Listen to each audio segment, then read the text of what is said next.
morning students. In the previous video we have completed question and answers. Today we are going to start from the page number 63 vocabulary part. Forming words from words. जब हम किसी एक word में से और words form करते हैं, look at the following word. तो एक वर्ड हमें दिख रहा है जो लिखा है यहाँ पर staunch. The following words can be formed using the letters in the word staunch. तो अब इसके बाकी के जो वर्ड्स हम फॉर्म करेंगे तो इसी लेटर्स को हम देखकर फॉर्म करेंगे. जैसे यहाँ पर इसी में से फॉर्म हुए कुछ words chat, hat, cans, nuts, acts, cast, thurs, snatch and ant. तो इसी वर्ड में से इतने सारे वर्ड्स फॉर्म हो गए. तो अब हम एक्सरसाइज नंबर ए करेंगे जिसमें हम इन वर्ड्स में से 3 वर्ड्स फॉर्म करेंगे. तो हमारा फर्स्ट वर्ड है लाउडली. तो लाउडली में से हमने फॉर्म कर लिया है you, doll and loud. Second one is replied. तो रिप्लाइड में से हमने फॉर्म किया red, rep and dear. Then third one is done. Oh sorry, second done, doze and nose. Conceivable. Conceivable में से हमने 3 वर्ड्स फॉर्म कर लिए can, cable and nice. Exhausted में हमने फॉर्म कर लिया द, डेट और has. So like that we have formed 3 words from these letters. So you have to write as it is in your book. Now exercise number B is complete the sentence using a word formed from the word given in brackets. तो हमें in bracket में से word form करके लिखना है. You will have to change the form. इसके form change कर लेंगे हम word rather than only unjumbling और shortening them. उसको unjumble और शॉर्ट करने से शॉर्ट भी कर सकते हैं और उनके फॉर्म भी हम चेंज कर सकते हैं. So the whole led dash into the vast space. तो डायरेक्ट का हम लिख देंगे directly, DIRECTLY. The family took a long time to make the, decide का हो जाएगा decision, DECISION. He has a lot of dash ideas. Create का हो जाएगा creative, CREATIVE, creative. The English teacher is always dash of my essays. Critic का हो जाएगा criticizing, CRITICIZING, criticizing. Then fifth one is we dash our houses with diyas on Diwali. Decorative का हो जाएगा decorate, DECORATE, decorate. Dash always pays in the long run. Honest का हो जाएगा honesty, HONESTY, honesty. Dash has become very expensive in Delhi. तो electric का हो जाएगा electricity, ELECTRICITY, electricity. I have always dash of becoming a cricketer. तो dream का हो जाएगा dreamed, DREAMT, dreamed. Dogs are dash animals. Faith का हो जाएगा faithful, FATIHFUL, faithful. Dash changes every season. Fashionable का हो जाएगा fashion, FASHION, fashion. So like that we have completed our exercise number B also. Now come to the grammar part given down.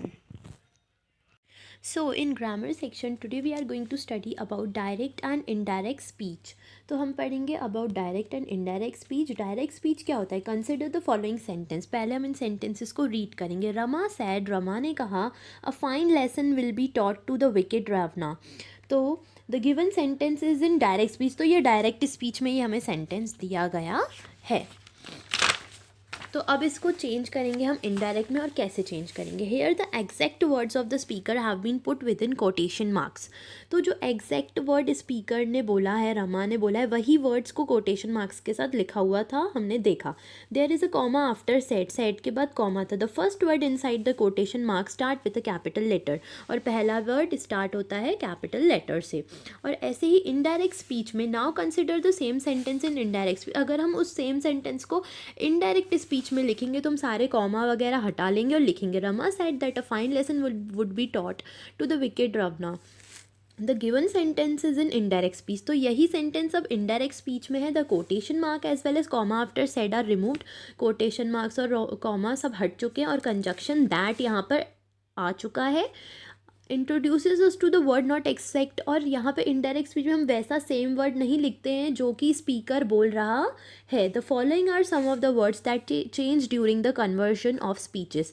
तो जब हम direct speech को indirect में change करते तो कुछ चीज़ें हम चेंज करते जैसे दिस को दैट में, टुडे को दैट डे, येस्टरडे को द डे बिफोर और द प्रीवियस डे में, नाउ को देन, एगो को हम चेंज कर देते बिफोर में, हेयर को चेंज करते हैं देयर में, टुमारो को द नेक्स्ट डे और द फॉलोइंग डे में, शैल को हम चेंज कर देते हैं शुड में, कैन को हम चेंज कर देते हैं कुड में.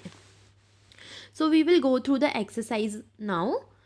Exercise number A is change the following sentence into direct indirect speech. तो यहाँ पे डायरेक्ट स्पीच में सेंटेंसेस हैं तो हमें इनको इनडायरेक्ट स्पीच में चेंज करना है. तो हम क्या लिख देंगे, the girl said it gives me great pleasure to be here this evening. तो इसको हम लिखेंगे इनडायरेक्ट स्पीच में, the girl said that it gave her great pleasure to be there that evening. This change हो गया that में, यहाँ पर कॉमा की जगह दैट हो गया और कॉमा और ये सब कुछ कोटेशन मार्क्स हट गया. ऐसे ही हम हर सेंटेंस में करेंगे. The girl said that it gave her great pleasure to be there that evening. Now second sentence is the man said I must go as soon as possible.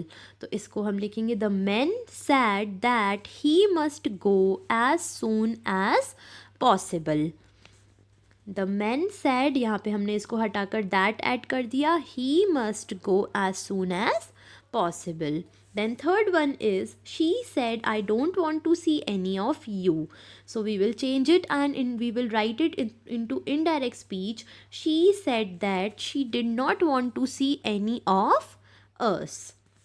Then fourth one is the teacher says if you work hard you will pass. तो इसको हम change करके लिखेंगे the teacher says that if we work hard we will pass. So like that we are changing each and every sentence into indirect speech. Then fifth one is he said I have won. तो इसको change करके हम लिखेंगे he said that he had won. तो हम इनको past में भी चेंज कर रहे हैं और इनडायरेक्ट स्पीच में भी चेंज कर रहे हैं.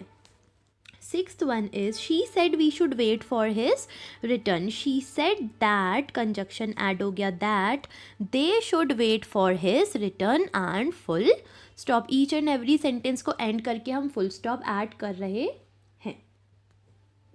Seventh one is Ragini said I am very clever.